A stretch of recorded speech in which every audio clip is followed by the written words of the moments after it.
जय गुरुदेव। बाबा जय गुरुदेव की गूंजती वाणियाँ। वाणी जय गुरुदेव की। जीव तमाम तमाशों में फंस गया। इस कलयुग में जब से महात्माओं का अपने देश से यहाँ पधारना हुआ, उन्होंने यह भेद 700 वर्ष कोई ज़्यादा समय नहीं होता है, इतने समय से महापुरुषों का आना हुआ, जो सच्चे मालिक का संदेश इन जीवों के लिए लेकर आए। कहते हैं कि तुम यहाँ के रहने वाले नहीं हो, तुम्हारा सच्चा मालिक यहाँ नहीं है, यहाँ तुमको कुछ मिलेगा नहीं, चाहे कितने ही युग जन्म बीत जाएंगे, कुछ तुम्हारे हाथ लगने वाला नहीं है।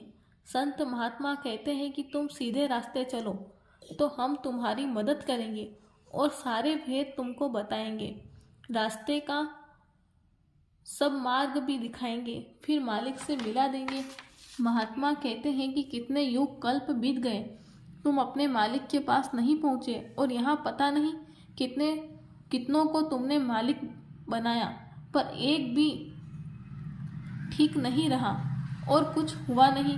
बस तुमने क्या किया, इसको छोड़ा उसको बनाया, उसको छोड़ा इसको बनाया, ये होता रहा और कुछ हुआ नहीं।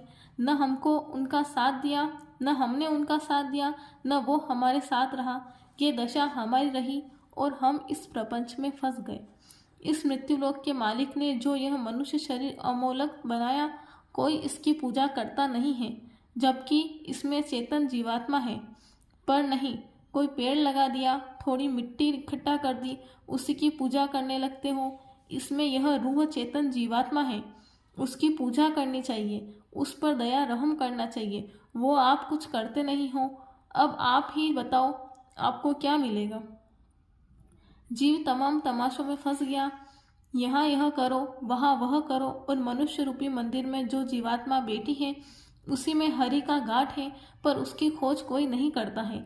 जब सही बात सुनाई जाती है तो अचंभा करते हो, यहाँ यह कह रहे हैं, वहाँ वो कह रहे हैं, और इसी सबसे शंका पैदा कर लेते हो। तुम रास्ता तो पहले से ही भूले हुए हो और सही रास्ते को खोजने की कोशिश भी नहीं करते हो। हत्या में 8 प्रकार के हत्यारे। हत्या के अपराध कई प्रकार के 8 अपराधी हत्यारे होते हैं। जो मारता है, जो मरवाता है, जो शामिल होता है, जो युक्ति बताता है, जो इशारा करता है। 8 हत्यारे एक ही हत्या में होते हैं। जो फोड़ना देता है और वहाँ से लेकर अंतिम स्थान तक 8 हत्यारे होते हैं। इन हत्यारों को अपराध हत्या का भोगना पड़ता है। संसार पर आग बनकर, जहर बनकर बरसता है। आबादी आधी ही बताई जा रही है। इसके लक्षण ऐसे दिखाई पड़ रहे हैं कि 2 अरब की आबादी है देश की। सरकारी आंकड़ों के अनुसार 70 से 80 करोड़। आगे क्या होगा? 70 से 80 करोड़ का प्रबंध होगा और 2 अरब की आबादी है तो क्या होगा? जब 2 अरब की आबादी होगी और व्यवस्था होगी 70 से 80 करोड़ की, तो पूरा कैसे पड़ेगा? समय तो खो दिया। हमारे पास लोग आते हैं, कहते हैं कि मैं 20 साल का नामदानी हूँ, मैं 30 साल का नामदानी हूँ, मैं 10 साल का नामदानी हूँ। अब जब शरीर थकने लगता है, दुनिया की चोट लगी तो इधर की याद आई, तो अब क्या कर सकते हो? समय तो खो दिया। नामदान काम आएगा। यह नामदान तो एक झुनझुने की तरह है, तुम लेते हो, कभी किया कभी नहीं किया। यह नामदान तुम न भी लेना चाहो तब भी ले लो, रख देना, पड़ा रहेगा, वक्त आएगा तो तुम इसे काम में ले लेना, यही तुम्हारे काम आएगा। हमेशा नए बने रहो, हमेशा नए बने रहो। कभी ऐसा मत सोचो कि मैं पुराना सत्संगी हूँ। नए बने रहोगे तो नई उमंग रहेगी, नई नई बातें सुनने को मिलेगी। तुम सत्संग मत छोड़ो। सत्संग जरूर है, सत्संग जरूरी है और सत्संग की जरूरत हमेशा पड़ेगी, क्योंकि सत्संग वचन समय पर तुम्हारे काम आएंगे। अपने अपने इष्ट का कहना मानो। जो ईसा मसीह ने कहा उसको करो तो तुम सच्चे ईसाई हो। जो मोहम्मद साहब ने कहा उसको करो तो तुम सच्चे मुसलमान हो।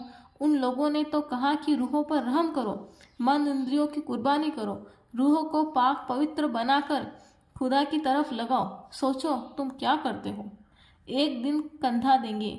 आसपास के जिन लोगों को तुम अपना सगा समझते हो, ये कोई भी तुम्हारे साथ नहीं देंगे। ये वही लोग हैं जो तुम्हें एक दिन कंधा देंगे। जनवरी 1991। बाबा जय गुरुदेव। जय गुरुदेव।